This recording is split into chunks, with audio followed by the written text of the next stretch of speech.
Hello students, मैं Sicilia success point coaching institute की तरफ से आप लोगों की आज की क्लास में हार्दिक स्वागत करते हैं। ध्यान दीजिए, आज आप लोगों का मैथमेटिक्स में कक्षा 10 का चैप्टर 1.3 वास्तविक संख्याओं में बात करेंगे परिमेय अपरिमेय संख्याओं के पुनर्भ्रमण का।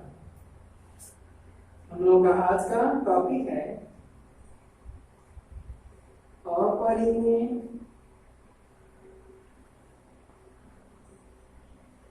संख्याओं का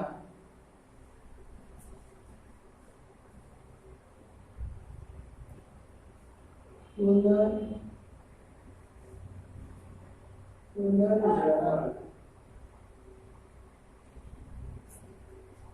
अपरिमेय संख्याओं का पुनर्भ्रमण हम लोगों का आज का टॉपिक है। ध्यान दीजिए, अपरिमेय संख्याओं के पुनर्भ्रमण को स्टार्ट करने से पहले हम जानना चाहेंगे कि अपरिमेय संख्याएं होती हैं।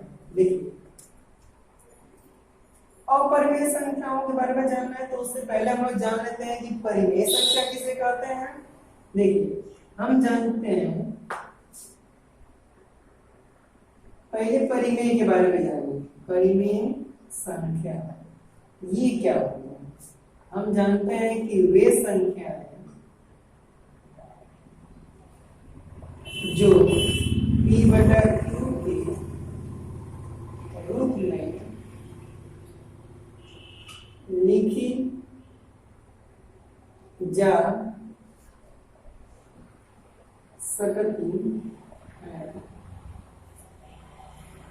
है, जहां q = 0 हो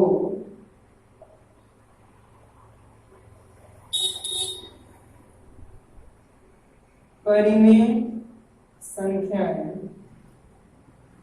कहलाती हैं।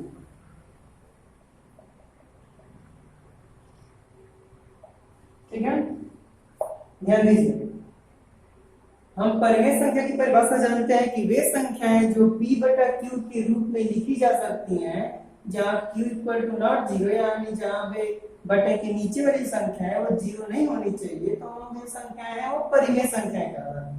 लेकिन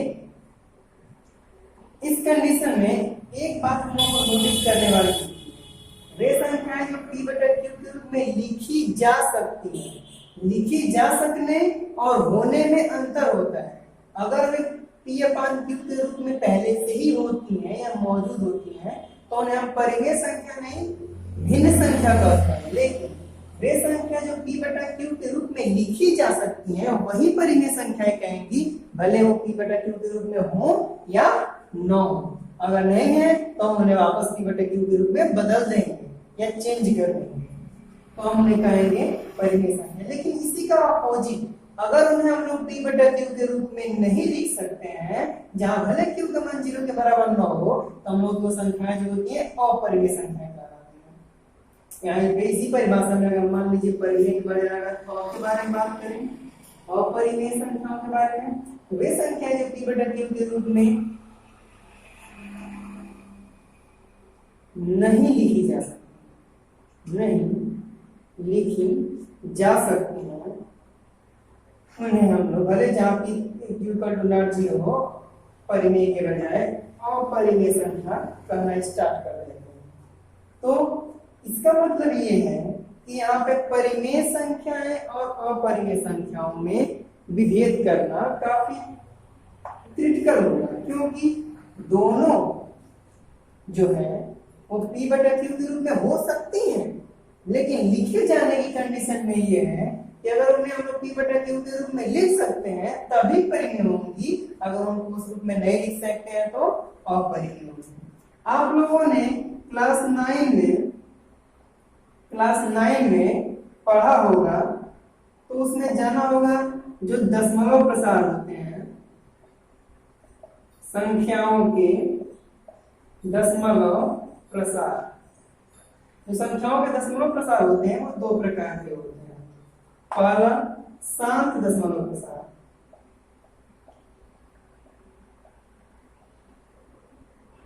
जो पहला होता है वो होता है शांत दशमलव प्रसार, और दूसरा जो होता है अशांत दशमलव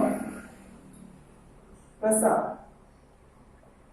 हम लोग दशमलव प्रसार होते हैं संख्याओं के, और दो प्रकार के होते हैं। पहला जो होता है अवस्थान दशमलव प्रसार, दूसरा अवस्थान दशमलव प्रसार। तो देखिए हम इसके आधार पे बिल्कुल सुटेबल परिभाषा देते हैं परिमेय संख्याओं और अपरिमेय संख्याओं। देखिए परिमेय संख्या वे संख्याएं जिनका दशमलव प्रसार शांत और आवर्ती हो सकता है, ठीक ना। अगर उनका दशमलव प्रसार शांत है तभी भी हम लोग की p/q के रूप में लिखी जा सकती है, यानी ऊपर में हो जाएंगी। और अगर उनका दशमलव प्रसार जो है अशांत हो पर आवर्ती हो, अगर अशांत है किंतु आवर्ती है तो शांत दशमलव के रूप में लिखा जा सकता है। सॉरी शांत दशमलव नहीं, p/q यानी परिमेय संख्या के रूप में लिखा जा सकता है। ये आपने क्लास 9 में लिख चुका है। लेकिन अशांत दशमलव प्रसार ये क्या होता है, इसका दशमलव प्रसार अशांत होता है, ना ही वो कटने का नाम नहीं लेता है, ना ही वो रिपीट यानी दोहराने का नाम लेता है। लेकिन शांत दशमलव प्रसार वह होता है जो बढ़ता तो जाता है, यानी कटता तो नहीं है, लेकिन एक ही संख्या बार बार दोहराया करेगा, जैसे 3 3 3 3 3 3 3 दोहराने लगेगा। लेकिन अशांत में वो 3 3 3 एक ही संख्या को नहीं दोहराएगा, वो हमेशा एक के बाद एक के बाद एक के बाद एक नई नई संख्याएं आया करते हैं, तो हम लोग अशांत हो जाया करता है। तो अपरिमेय संख्याओं का जो दशमलव प्रसार होता है वो अशांत और अनावर्ती होता है, ठीक है। शांत दशमलव प्रसार तो ठीक है, लेकिन यहाँ पे जो अशांत दशमलव प्रसार होते हैं ये भी दो प्रकार के होते हैं। फर्स्ट आवर्ती और सेकेंड अनावर्ती।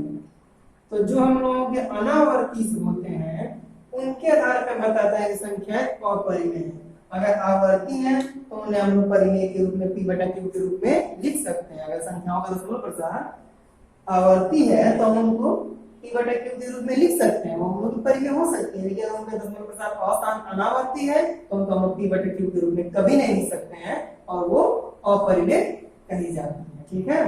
और जैसे सिंपल अगर एग्जांपल के बारे में बात कर ले अपरिमेय संख्याओं के बारे में जो p/q के रूप में होती हैं, लेकिन उन्हें हम लोग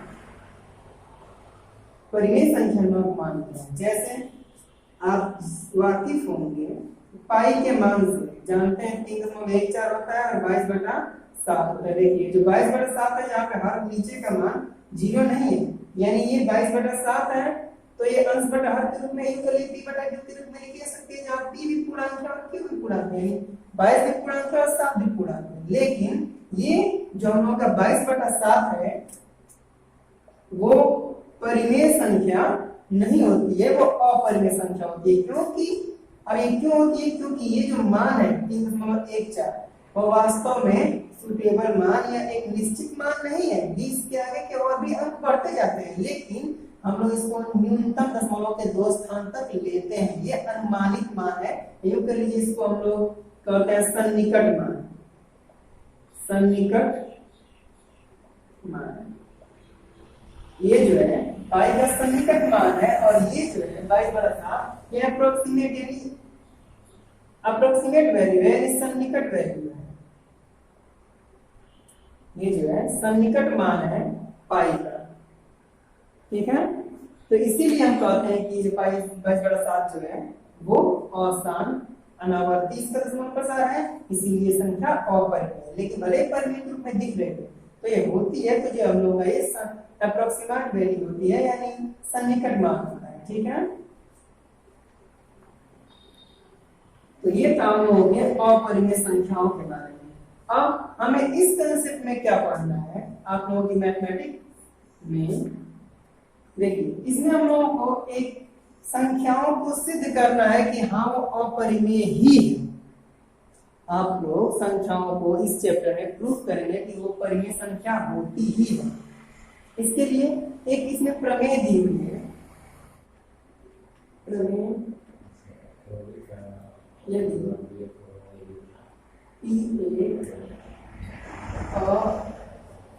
अविभाज्य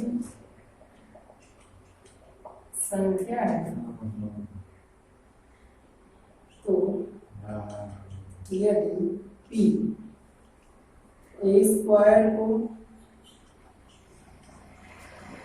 विभाजित करती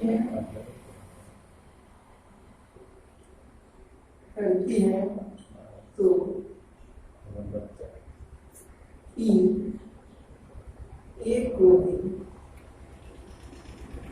विभाजित करे। यह हम लोगों की प्रमेय है और हम इसको वापस प्रूफ करेंगे कि हाँ ये कैसे P जो है एक अभाज्य संख्या है और अगर P A स्क्वायर को विभाजित करती है तो P जो है A को भी विभाजित करेगा। हम यहाँ पे बात करेंगे, देखिए यहाँ P जो है A स्क्वायर यहीं पर ये P जो है A को विभाजित कर रही है ना, तो अगर A को विभाजित कर रही है P यानी जो P होगी वो A का गुणनखंड होगी, अभाज्य गुणनखंड। तो यहाँ पे हम बात करेंगे कि P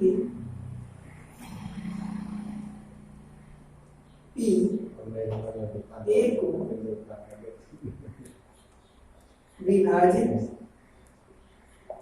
करती है, इसलिए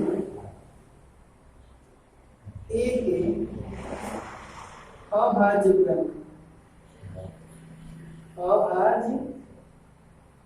गुणनखंड A बराबर कितने हो सकते हैं? P1 P2 P3 P4 dot dot dot dot dot Pn। इस रूप के हो सकते हैं। तो देखिए अगर एक चीज जो अभाज्य गुणनखंड होंगे P1 P2 P3 P4 dot dot Pn तक अगर हो जा रहे हैं तो यहाँ पर P जो है A स्क्वायर को विभाजित कर रही है ना, तो हम ये तो हम लोग कंफर्म है कि ये जो है अभाज्य गुणनखंड इस प्रकार के होंगे। हमें A के अभाज्य गुणनखंड नहीं है P1 P2 P3 dot Pn। अब P A स्क्वायर को विभाजित करता है, A स्क्वायर यानी यहाँ पे अगर हम A स्क्वायर करेंगे तो यहाँ पे A स्क्वायर तो P1 P2 P3 dot Pn है। अगर यहाँ पे A स्क्वायर कर रहे हैं सभी का दोनों पक्षों का स्क्वायर हो जाएगा। तो कहने का मतलब ये है कि अगर यहाँ पे कुछ हम ऐसे लिखें P1 P2 P3 P4 dot dot dot dot dot Pn एक ब्रैकेट में और दूसरे ब्रैकेट में फिर से P1 P2 P3 P4 dot dot dot dot dot Pn ऐसे। तो प्रत्येक P1 का P1 मल्टीप्लाई करो तो P1 स्क्वायर हो जाएगा, यानी अगले स्टेप में A स्क्वायर इक्वल टू हम लोग को मिलेगा P1 square plus P2 square P3 square P4 square dot dot dot dot dot Pn square. कुछ इस रूप में मिलेगा।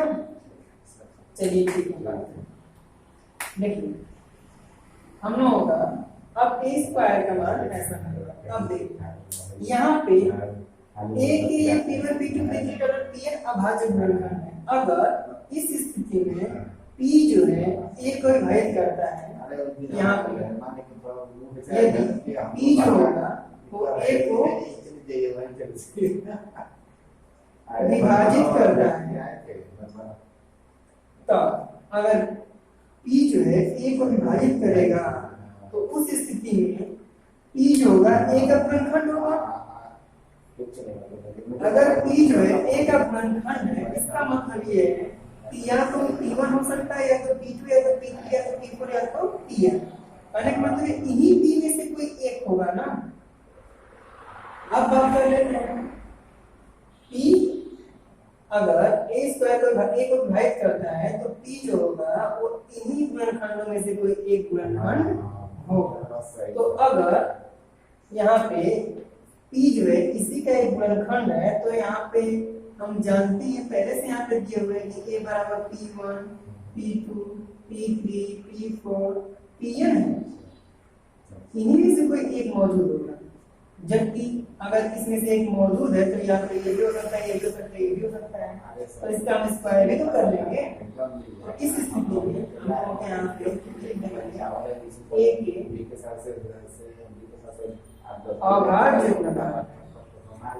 अभाज्य गुणनखंड है।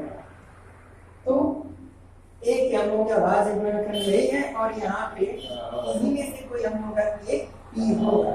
तो अगर P जो है अगर यहाँ पे डिवाइड कर रहा है तो यहाँ पे क्यों पी डिवाइड करेगा, तो यहाँ पे पहले से मौजूद है। जब यहाँ पे पी स्क्वायर करेंगे तो यहाँ पे पी इसको डिवाइड कर ही देगा। तो अगर ए के अभाज्य गुणनखंड इस प्रकार से है तो ये पी जो है ए को डिवाइड कर रहा है। तो अगर यहाँ पे स्क्वायर के कंसेप्ट में देखा जाए तो भी दोनों का यहाँ पे जब मल्टीपल होगा तो डिवाइड हो जाएगा, तो स्क्वायर को डिवाइड करेगा। तो इस स्थिति में हम बताते हैं कि P1 P2 P3 P4 और Pn है जो ए के अभाज्य गुणनखंड है। तो यदि P ए को विभाजित करता है तो P ए का एक अभाज्य गुणनखंड है। इस आधार पर हम कहते हैं कि यदि P जो है A को विभाजित करता है तो P जो है A स्क्वायर को विभाजित करेगा। इसलिए P A स्क्वायर को भी विभाजित अवश्य करेगा। तो इसी प्रकार से हम लोग इनको सिद्ध करते हैं कि हाँ एक कैसे इतना होता है। जाहिर सी बात है कि अगर P जो है एक अभाज्य गुणनखंड है तो उसके अभाज्य गुणनखंडों के क्रम में वो मिला होगा। अगर P विभाजित करेगा तो या तो ये हो सकता है P, या तो ये हो सकता है, या तो ये हो सकता है, इनमें से कोई हो सकता है। तो एक को विभाजित कर रहा है तो इसी का जब हम दो बार मल्टीप्लाई कर रहे हैं एक साथ, यहाँ पर वही चीज फिर यहाँ वही दो मल्टीप्लाई कर रहे हैं तो इसका स्क्वायर हो रहा है। तो इस स्थिति में ये स्क्वायर को विभाजित करेगा तो P जो होगा तो ये होगा, तो ये होगा, तो ये होगा, तो ये होगा, इनमें से ये होगा। तो हम सीधा यहाँ पर P जो है इसको विभाजित कर देगा। तो इसी प्रकार के हमें बताया था कि अगर P जो है A को विभाजित कर रहा है या A स्क्वायर को विभाजित कर रहा है तो P जो है A को विभाजित करता है। हम इसके विपरीत मान के यहाँ पर हल करेंगे। ठीक है, अब हम इसका उपयोग कहाँ करेंगे? इसका उपयोग हम करेंगे किसी अपरिमेय संख्या को सिद्ध करने के लिए। अब जैसे एक एग्जांपल के बारे में बात कर लेते हैं। चलिए ठीक है, हम लोग बढ़िया से जो चीज को पूरा मेरा पूरा समझ के आगे का काम करेंगे। कुछ नहीं कार्य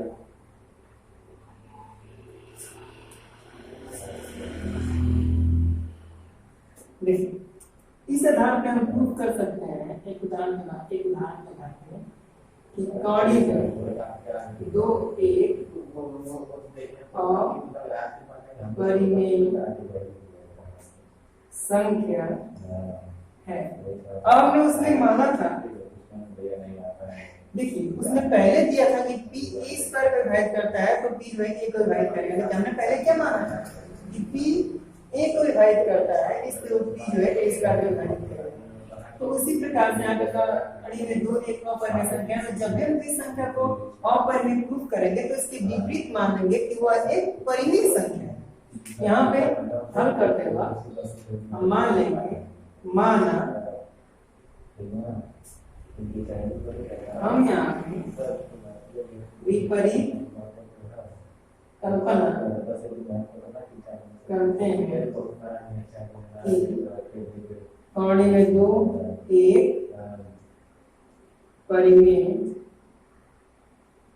संख्या है। देखिए यहाँ पे ये एक अपरिमेय संख्या है, ये प्रूफ करना है। तो इसके हम विपरीत अगर मान ले कि ये एक परिमेय संख्या है और अगर इसे हम परिमेय संख्या सिद्ध भी करते हैं तो हम बता सकते हैं कि ये एक परिमेय संख्या है। जबकि हम यहाँ पे इसके विपरीत माने हुए हैं, इसके आधार पर हम कहेंगे कि ये अपरिमेय। तो इसी के चलते हम यहाँ पे सॉल्व करेंगे। हम विपरीत परिकल्पना करेंगे कि कौड़ी में दो एक परिमेय संख्या। तो अगर ये कौड़ी में दो एक परिमेय संख्या है तो हम इसको कुछ इस प्रकार से लिख सकते हैं। कौड़ी में दो एक परिमेय संख्या है तो हम इसे कौड़ी में दो बराबर A अपान B के रूप में लिख सकते हैं, जहां ए और बी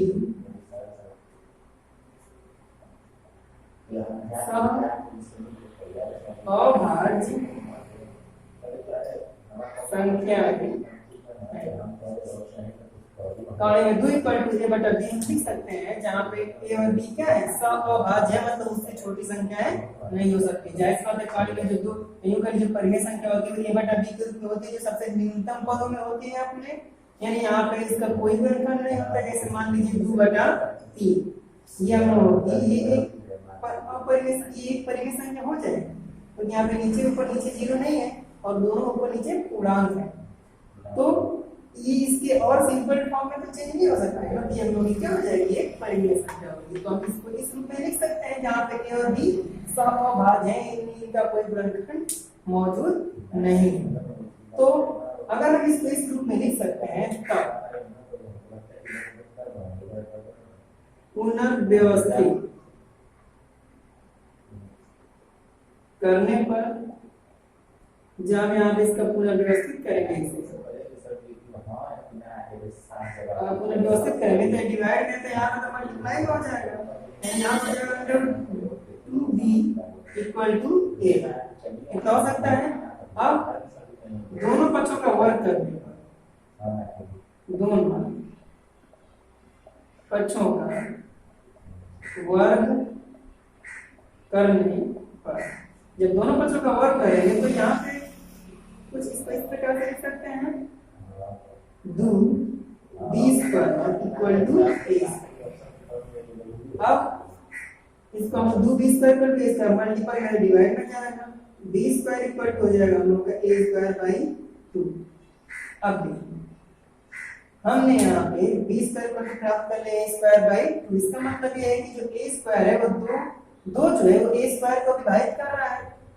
तो अगर हम इससे पहले जो प्रमेय से किए हैं कि यदि p जो है a² को डिवाइड करता है तो p जो है a को डिवाइड करेगा, तो इसका विपरीत मिल सकता है कि अगर p जो है a को डिवाइड करता है तो जो p है वो b² को a² को विभाजित करेगा।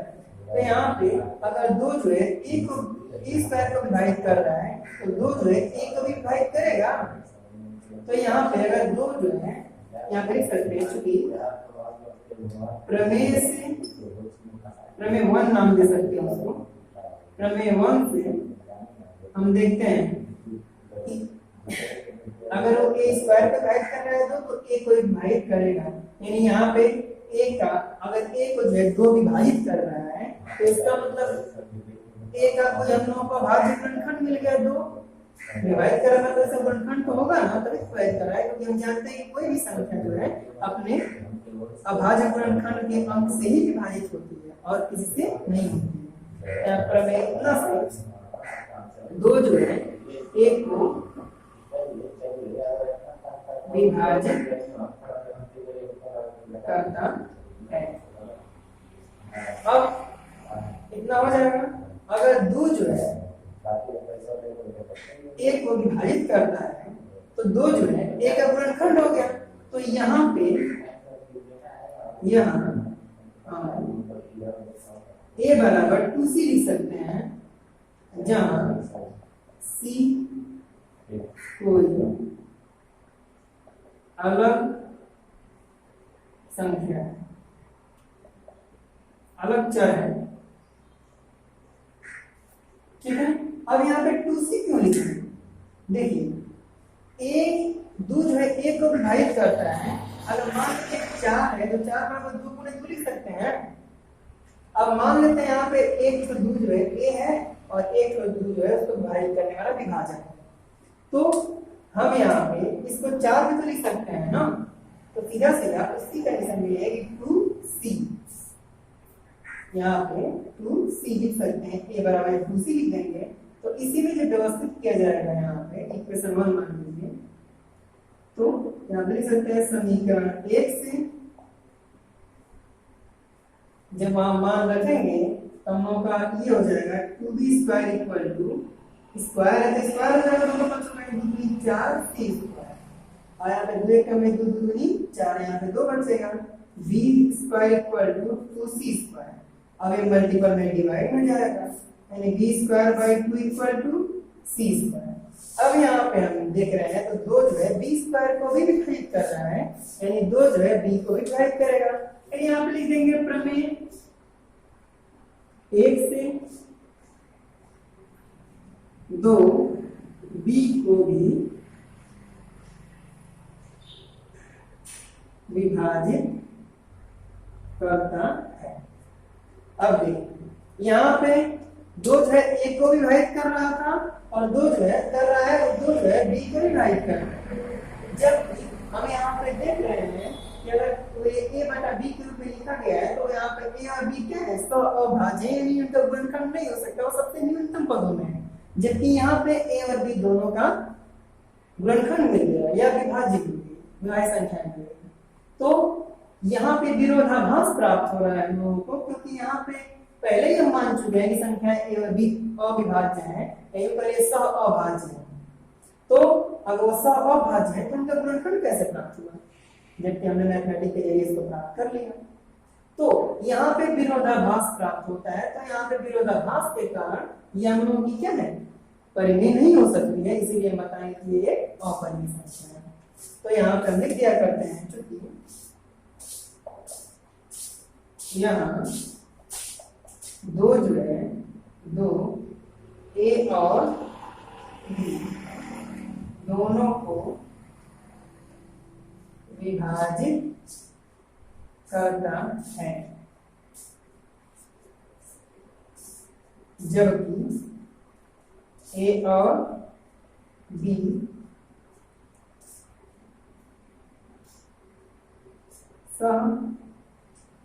भाज्य संख्याएं हैं। अतः विरोधाभास के कारण हम कहते हैं कि कहानी में 2 एक अपरिमेय संख्या है। ठीक है, तो इस प्रकार से हम लोग की संख्या को अपरिमेय सिद्ध करते हैं। तो आप लोग इसी प्रकार से इस चैप्टर में जो है आपको 1.3 इसमें जितनी भी आपको संख्याओं को परिमेय से अपरिमेय सिद्ध करने के लिए देगा, तो पहले सबसे पहले हम यही स्टेप करेंगे कि उनको विपरीत मानेंगे कि वो एक परिमेय है और परिमेय को उनको a/b के रूप में लिख सकते हैं। अगर a/b के रूप में लिख सकते हैं तो उनको q में व्यवस्थित करके और उनका स्क्वायर करके हम उनके अभाज्य गुणनखंड प्राप्त करने की कोशिश करेंगे। अगर हम उनके अभाज्य गुणनखंड प्राप्त कर ले रहे हैं तो हम बताएंगे क्या है, वो विरोधाभास के कारण वो अपरिमेय है, अन्यथा वो परिमेय होती है। ठीक है, तो इस प्रकार से आप लोग अपनी साइड 1.3 को लगाइए और उसमें जो क्वेश्चन न आए वो हमसे कमेंट कीजिए, हम आपको उसका आंसर जरूर देंगे।